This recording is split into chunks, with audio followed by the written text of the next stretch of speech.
The hardest part of faith isn't the miracle, it's the daily grind. Trusting for tomorrow when you can only see today. We grow tired of the daily bread because our flesh is hungry for more. Manna kept them alive for a day. The true bread keeps you alive forever.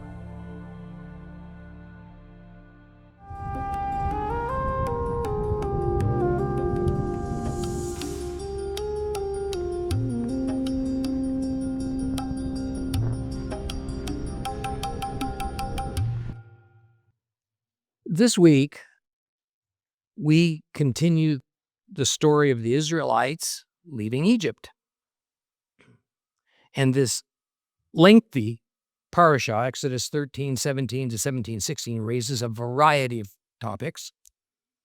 The area we'll focus on today is found in chapters 16 and 17, dealing with the matter of food. Well, the Israelites have left Egypt. And now an awful lot of them are getting hungry. And they've been on the road from their former captivity for about 2 months. Food supply is running dangerously low, and they come to Moses and want to know what he's going to do about it. Moses takes their complaint to Yahweh, and the Lord responds. God tells the Hebrews he is going to feed them. He's going to accomplish it simply by raining bread down from the skies above them. The Hebrew word for bread is lechem, and lechem also is a general word that means food. Now, in this decision, God starts to set up and teach an important principle to the Israelites by means of his commands concerning the gathering and use of the bread, the food. First, he would provide it. Second, they were to gather all the manna they needed to satisfy their appetites, but only enough for 1 day at a time.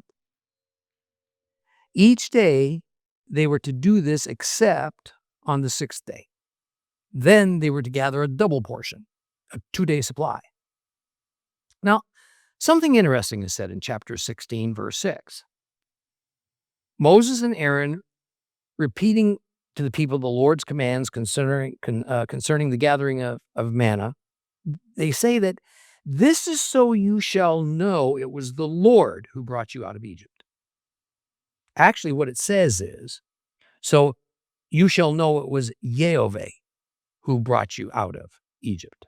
Now, as I've mentioned on numerous occasions, well more than 9 out of 10 times in the Torah that you see the words Adonai or Lord or God. In fact, the original Hebrew is Yud-He Vav-He, that is, the Lord's formal and personal name is used. Why is this so critical for the Israelites to comprehend? We've already seen a couple of incidents where difficulties arise. Immediately, the Hebrews blame Moses. Moses was the visible human presence of Israel's leadership, and so Moses caught all the grief. Therefore, as it says so clearly in this verse, part of the lesson from the manna was to teach Israel that their ultimate leader and provider was Yahweh. Moses and these other leaders were God's agents, acting on his behalf. See, this is a lesson that Israel will not fully grasp for decades. And sometimes it's hard for us that are a long way down the road of experiencing God. We need to remember it as well. You know, at one time, we were all at the beginning of a new journey. And when it comes to our children and our friends and our fellows and our congregations, even our spouses, confess to them and admit to ourselves that at one time we were no different than they. It is simply how spiritual growth works. In verses 9 and 10, Moses instructs Aaron to call for the entire community of Israel to come near to the presence of God. They obeyed, and as they looked out into the desert wilderness that lay ahead of them, there they saw the glory of God in the cloud.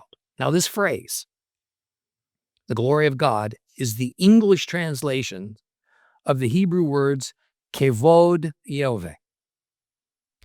Now, this term has been wrongly used for centuries and centuries by both the church and synagogue. Kevod Yehovah is not a description of God.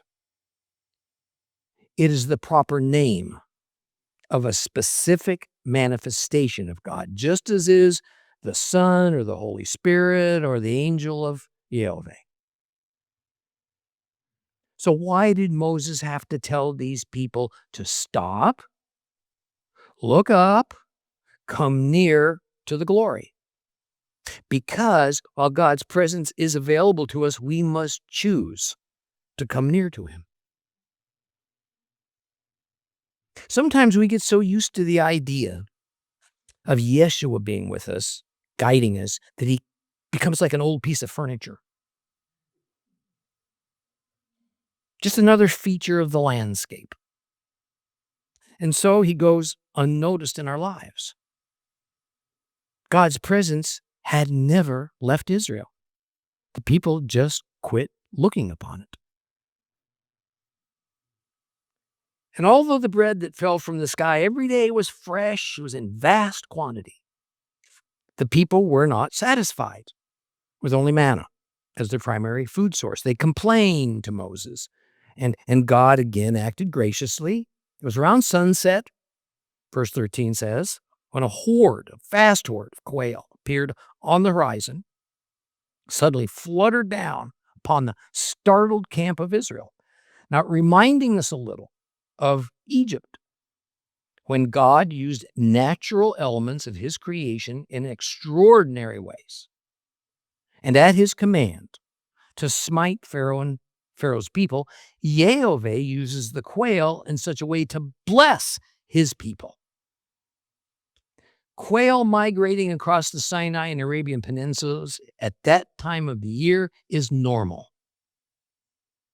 That they would swoop down for a rest en masse, having grown exhausted from their long flight, was not an uncommon occurrence. But that they would do it at God's command in such a vast quantity at the exact spot and moment needed, that was the divine aspect of this miracle. You know, one can only imagine the Hebrews' wonder and awe at what they witnessed. I mean, what a day they had just experienced. First, called by Moses to come near to the glory of God. They once again experienced the Lord's awesome presence in their lives and became comforted. Yet before dark, God also brought them meat from the skies, and they went to bed with their bellies full. Then as they arose in the morning from a restful sleep that only comes by being fully satisfied, the rising sun revealed an even greater miracle. For there upon the desert sands was something that looked like delicate frost. It was everywhere. Verse 13 says the Hebrews looked upon it and asked one another, "What is it?" In Hebrew, it is manhu, from which we get the derived word manna. Moses tells them that it is the bread, the lechem, meaning food from heaven that God had promised to send them to sustain them. So Moses now issues an interesting instruction concerning the manna. Each man is to gather as much as he thinks is needed to fully satisfy himself. And when the Hebrews went out and gathered the manhu, a very strange thing happened. Whether they gathered more than an omer or less than an omer in the baskets, when they put it into an omer-sized jar, everybody had exactly the same amount. Now, the meaning of this has been the source of many interesting commentaries.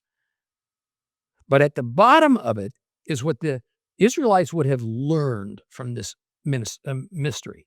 There was no need to hoard or to rush out to be the first to gather or to worry if there would be enough provision available from God for everyone.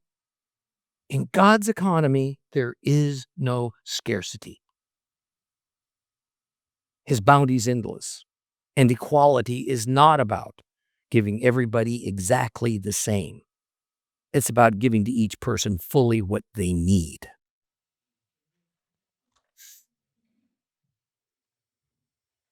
In verse 22, they were instructed that on the 6th day of each week, they were to gather double the normal amount of manna. And in verse 23, the reason for this is given. The 7th day is a Sabbath of holiness to Yehovah, and therefore none is to be gathered on the Sabbath.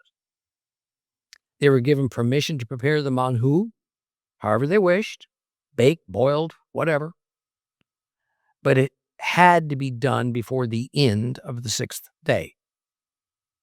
And by the way, God was not going to rain down any manna on the 7th day. Now, we have here the first reestablishment of Sabbath for the Hebrew people. Okay, in other words, while indeed Sabbath keeping would be part of the formal law given by Yehovah to Moses on Mount Sinai, the Sabbath command had long ago been established. First to creation. And now here in regards to the gathering of manna prior to the law being given. Well, after the experience of gathering extra manna, preparing and eating it, but not using it all up, and then finding the leftovers just full of worms and maggots the next morning, one can only wonder what was going through the people's minds upon the instruction to daily throw out what they didn't eat. Most did as they were told, and as they entered the Sabbath, sure enough, whatever they had prepared the previous night for Sabbath was still fresh and edible.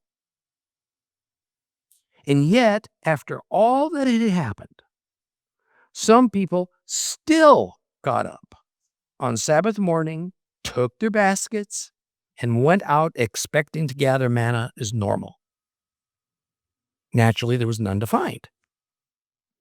Now, this behavior really infuriated Moses. So he said, fine, you're all under house arrest on Sabbath. Stay where you are. Do not go out from your tent on the Sabbath. Stay home. Now, I want you to notice that throughout the Old Testament, there will be no call to communal worship, that is, an assembly of worship on Sabbath. Sabbath is depicted as one thing and one thing only, a day of rest. And the command of Moses for people to stay in their tent homes on Sabbath is the model for this. Thus, never in the Old Testament do we hear of a communal gathering on Shabbat. And many people have tested me on this, and they've come back and said, oh my goodness, you're right. We could probably spend an entire session doing nothing but discussing all the pertinent meanings and commands God's ordained concerning the Sabbath, of setting our regular labors aside, not gathering our sustenance on the Sabbath, or even of Moses ordering the Israelites to stay home. If we were to study the way Shabbat, Hebrew for Sabbath, is observed by traditional Jews, we would find every effort to maintain the intent of God's command concerning the Sabbath. However, we're not going to stop here and do that. A little later in Exodus, perhaps Leviticus, we'll get into the Sabbath in depth. I tell you from the heart that I'm unsure of just what to present to you about the Sabbath because it's complex and it's full of reverence for our holy God that has been almost completely obscured by an anti-Jewish, doctrine-based church. Let me just say something briefly about it for now to give you food for thought, because the Sabbath is important to God. Whether you believe that some or none of all of the 613 traditional laws of the Mosaic covenant pertain to believers, the fact is that keeping the Sabbath holy is one of the 10 commandments that forms the pillar even of Christendom. And I also don't think we take the matter of Sabbath seriously enough. Nowhere in the Bible has God rescinded the command of the Sabbath. Nowhere in the Bible does it say that for our modern generation or since the advent of Yeshua, that it's okay to work 7 days a week and to ignore the Sabbath. Many church leaders have taken Paul's meaning in Colossians 2 to mean that the institution of the Sabbath can be made into anything man wants, which, by the way, makes no sense whatsoever. And to understand it in that way, and this is what happens when Bible passages are taken out of context in order to try to validate a predetermined agenda or a doctrine. So remember this. In the Sermon on the Mount, another pillar of the church, Yeshua says in Matthew 5:17 that in no way did he come to abolish the Torah, which contains God's food and Sabbath regulations, or as many Bibles say it, the law and the prophets. Further, not till the slightest detail, not a jot or a tittle, not a jot or a stroke shall pass from the Torah until all heaven and earth pass away. The Sabbath is a rather significant element of the Torah, would you not say? Of the two miracle foods this parsha speaks of, the one that fascinates us the most is the manna. Now, sometimes we can so concentrate on the spiritual and miraculous that what we can shove to the background is that food is more than nutrition needed to sustain life. It's also very bound up in culture. The topic of food is dealt with time and again in the Bible. Yeshua tells numerous parables that have to do with food. He even performed miracles involving food, such as feeding 4,000 people with just a few loaves of bread and a few fish. Food does have a spiritual aspect to it, as well as it's essential for the maintenance of the human body. You know, animals have a natural instinct as to what is food for them and what is not. But humans, on the other hand, it's like food based on long-standing cultural norms or on personal preferences. Naturally, what tastes best is part of that selection process, as is availability, and in our time especially, on perceived health benefits. The human instinct places few boundaries on food. However, God indeed has food rules, even if Christianity finds them obsolete. The very first sin in the Bible was about food. Just as today, food was a temptation even to the first humans. It would be fair to say that food is the oldest temptation, which led to the oldest sin. Genesis 3:6. When the woman saw that the tree was good for food, that it had a pleasing appearance, that the tree was desirable for making one wise, she took some of its fruit and ate, and also gave some to her husband who was with her, and he ate. The first human beings, created directly by the hand of God, saw the fruit that they were prohibited from eating, and you know what? That alone drove them to curiosity and the desire for it. They were drawn to it like a moth to a flame. And in the end, despite God's warning, they tasted it. Here is the first recorded sin. And I like to frame it this way. With the creation of Adam and Eve, Yehovah gave them a one-law Torah. Don't eat from that tree. Everything else was fully available to them. And the first temptations of humans recorded, the evil one told Eve not to believe God, and that God had an ulterior motive for not permitting she and her husband from partaking. It would have given them a knowledge that was reserved for God, so they would become like God. Time passes.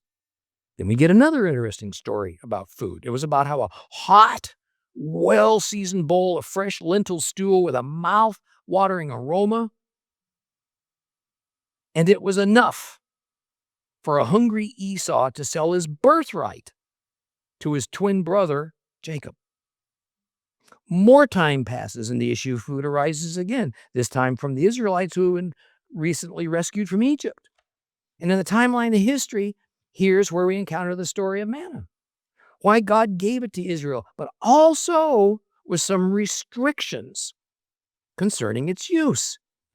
And yet, after receiving this sustenance from God, the Israelites not only became ungrateful, they grew rebellious about it. So many miracles had happened this far for Israel, with just the latest being manna and the huge flock of quail that was mysteriously provided for them. I mean, considering their recent past, how could they have questioned God or disobeyed God concerning this divinely provided food source that shouldn't have been there, especially in the place they were? I mean, we can only imagine the impact of the miracle of the splitting of the Red Sea that they had just recently witnessed. Truly one of the Bible's most spectacular miracles, if not the greatest of all. This miracle leads to a great spiritual realization and elevation for the Israelites, accompanied by singing and dancing. Exodus 15, 20 through 21. Also, Miriam the prophet, sister of Aaron, took a tambourine in her hand, and all the women went out after her with tambourines dancing, as Miriam sang to them, "Sing to Yehovah, for he is highly exalted. The horse and its rider he threw into the sea." The Israelites danced, they sang, truly rejoiced, and yet, in all these celebrations, something seems to be missing. Food. Even though the Israelites first complained about a lack of water, it's immediately followed by a complaint about a lack of food. Exodus 16, 2 and 3. There in the desert, the whole community of the people of Israel grumbled against Moshe and Aharon. The people of Israel said to them, "We wish Yehovah had used his own hand to just kill us in Egypt. There we used to sit around the pots with the meat boiling. We had as much food as we wanted. But you have taken us out into the desert to let this whole assembly starve to death."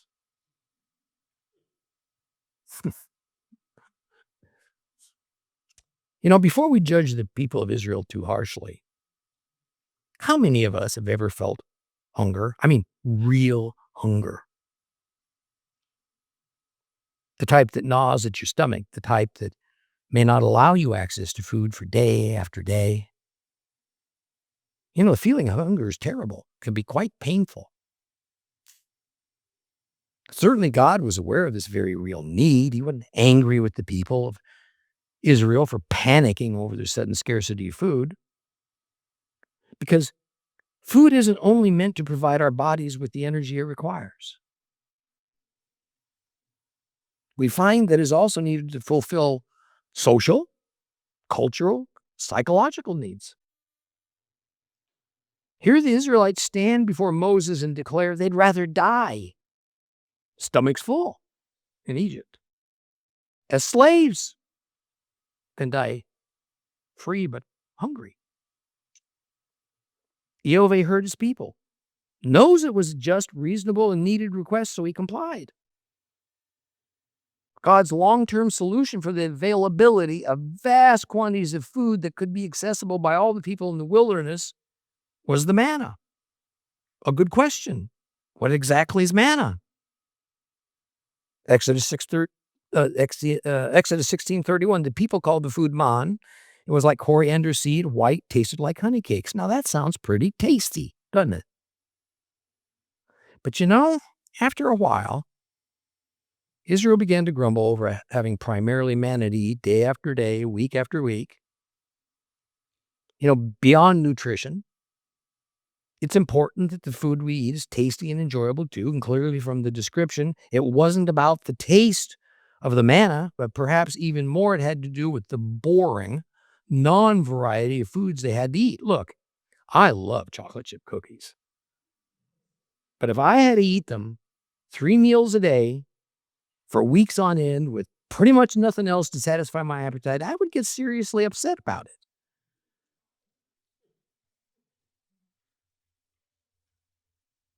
Yet there was another, although admittedly lower, dissatisfaction about the manna, and it concerned the traditional enjoyment and celebration of life during special annual events, which always involved a wider variety and abundant spectrum of food with its many tastes and textures.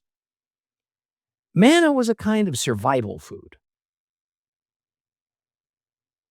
Apparently, it was a complete food. But like so many of the packaged meals and emergency kits, it was pure sustenance without that much added taste pleasure. And that's what the Israelites complained about. It turns out that manna was monotonous and boring. And while indeed it provided for the body's needed nutrition, it didn't provide for the emotional needs and the normal and natural human wants of variety for the people. So this is a good place to examine manna on its higher plane of spiritual value. Yeshua provides us with the bread of life that we could rightly take to mean the manna of life. Yeshua offers us a miraculous food through which all who eat of it will gain eternal life. This manna of life that Yeshua gives us doesn't touch just our spiritual needs. It touches also our emotional needs. We first see this in the evening before the Passover meal, that the church is dubbed the Last Supper.